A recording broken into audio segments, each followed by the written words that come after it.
further wanted to make another video because I just got a comment from somebody that leaves quite a bit of comments, which I'm very grateful for. I think that's extremely important to communicate with each other, because most of us share the same exact problems. And they were talking about how lately they've been watching my videos and how I've been having more and more issues with average people.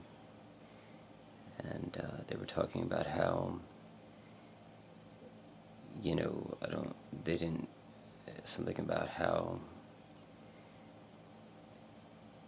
I guess people don't realize how much work we have to put in just to keep our emotions stable. And, and then, even down to the self-harm, cutting, and, eating, all this stuff, just to feel, or just to deal with how we are feeling, if we're not numb. I think one of the greatest things I've ever seen in a movie was The Perks of Being a Wallflower. I feel like they nailed that perfectly. There's this one scene where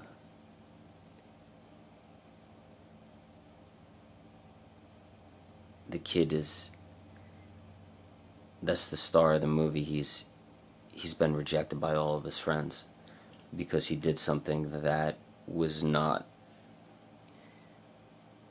considered normal, and all of his friends rejected him. The group of friends that he thought that were his friends, they all rejected him, and he couldn't figure out why, and he didn't understand why they left him, and he couldn't live without them now because he'd grown very close to these new friends. And he was constantly calling them on the phone, and he was just like crying, and he was all just scattered and crazy, and he was calling, and he was calling, and he was calling. And when I was watching that movie, I think I cried several times to that movie. And when I was watching that scene in that movie,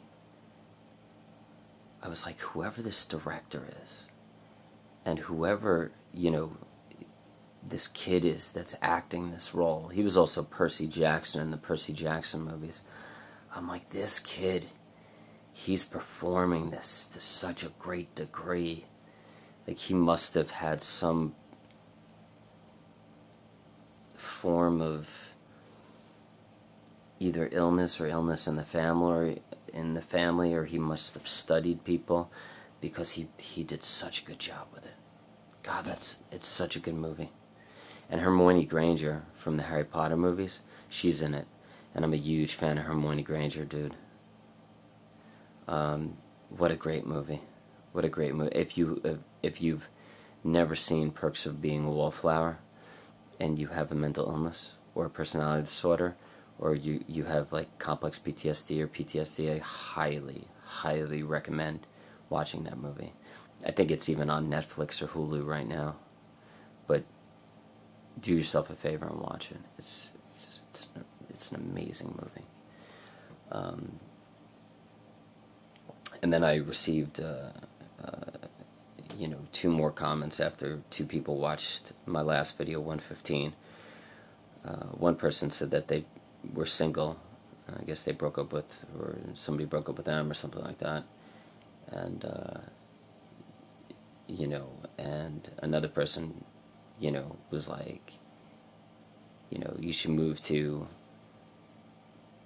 my area and we could hang out, And I think, well, number one, the person that, like, said that they were single or something like that, if you watched that video 115 and you really watched it, and you're not like a catfish or something like that, and you're not a troller, and you were actually honest, and and if it was like just venting, that's fine, but if it was kind of like a, like a proposal to me that you were single and you wanted to date.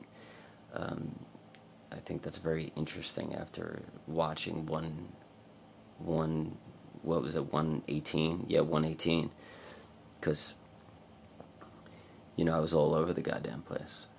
I started by being, like, very psychologically sound. And then I went off, and then I came back to being kind of wounded and exhausted because it was such a roller coaster. That video was fucked. But I think that if the person wasn't a troller or a catfish and they were actually, like, interested in me as a partner, and the other person, after they watched that video 118, they, like, asked me to, like, move to their area so I could hang out with them.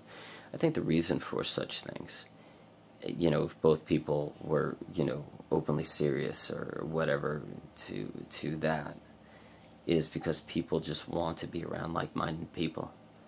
People just want to be around people that they could relate to. And I think that is the biggest struggle for our community. The biggest struggle for our community. One of the main reasons why I have all these issues with my family is because, like, I feel like we can't relate with one another. Like, we just can't relate to each other. And, if you throw alcohol in the mix, it's worse.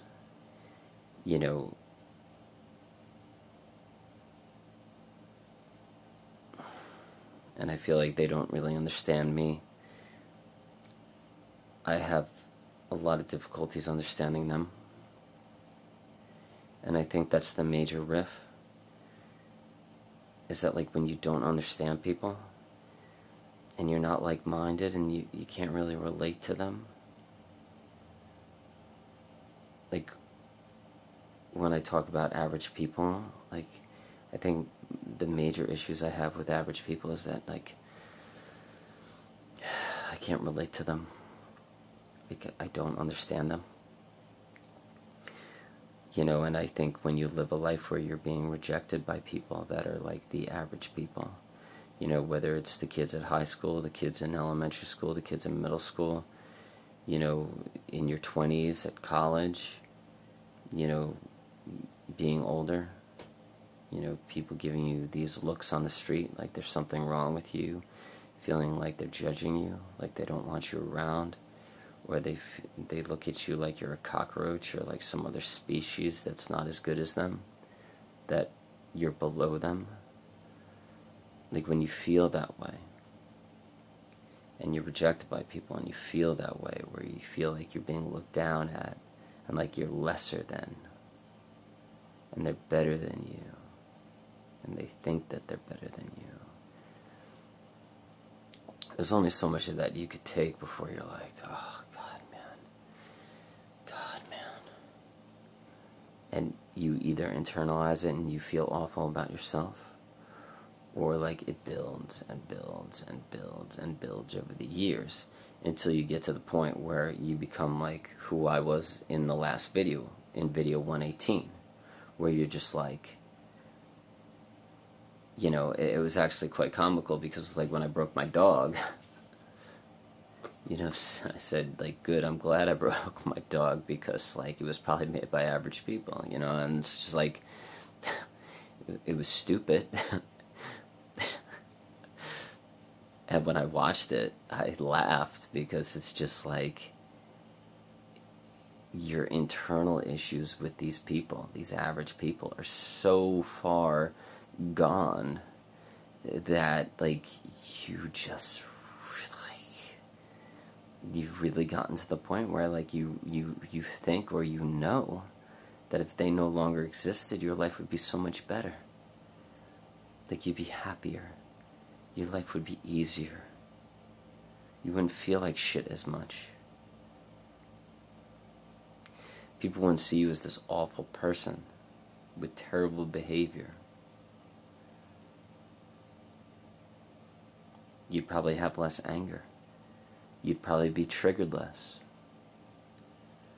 You'd probably be more at peace, looking at animals and trees.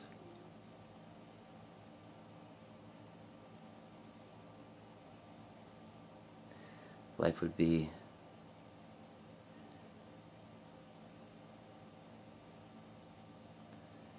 the mind would be quieter. The mind would be more quiet, because you'd feel loved, because nobody would be telling you otherwise. It would just be you. There would be no average people to tell you that you weren't good enough, or make you feel like you weren't good enough, or make you feel like you were wrong, or make you feel guilty that you felt a certain way or you behaved a certain way, or they wouldn't shame you, or make you feel different, or make you feel alone by toxic shaming you.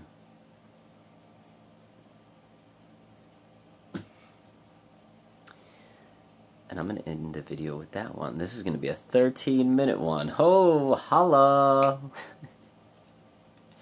Well, anyways, everybody, if people are actually still watching these, I hope you're having a great day, man. And I'm glad I finished a follow-up 118, which was just like all over the fucking place, which is fine. That's why I make them. With a more sound and psychologically sound number of 119. So if you're a psychologist or an FBI agent or a cop or the government right now or a YouTube, whatever, government agent, and you're following me and you're tracking me, which you might be, I want you to watch 118, I want you to watch 116, and then I want you to watch 119, this one, and then tell me what you think. Because I'm not an anarchist. I don't want to kill the entire human race. I think it's just important for you people, to understand what we are and what we're going through and what we're all about and what we feel. Alright guys, thank you so much. Take care. And for all you government FBI agents out there, namaste. I do love you too. Take care.